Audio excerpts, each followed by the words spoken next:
Pengacara kondang Hotman Paris kini mulai merasa aneh dengan kasus asusila yang melibatkan Hasyim Asy'ari hingga harus diberhentikan sebagai ketua KPU.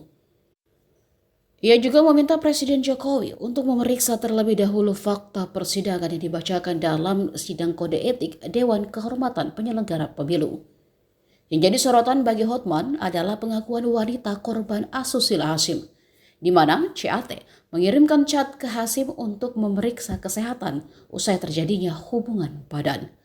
Hotman juga mempertanyakan dari chat tersebut apakah hubungan yang keduanya lakukan atas dasar paksaan atau mau sama mau.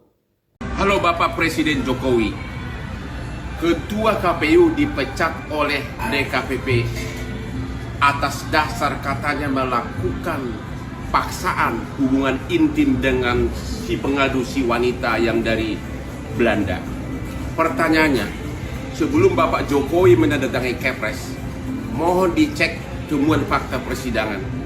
Benar nggak, ini pertanyaannya bukan tuduhan, benar nggak si pengadu itu pernah ngechat, pernah WA Ketua KPU meminta agar diperiksa apakah Ketua KPU itu mengidap penyakit kelamin tertentu yang hanya ada di Asia.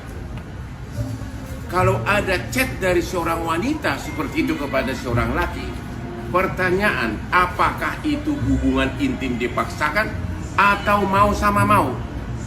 Ya.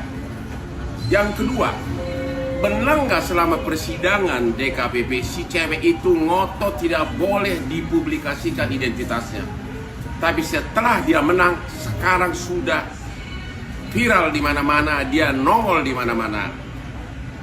Pak Jokowi, hati-hati, jangan sembarang tanda tangani Kepres, cek dulu. Hotman 991. Download Tribun X sekarang, menghadirkan lokal menjadi Indonesia.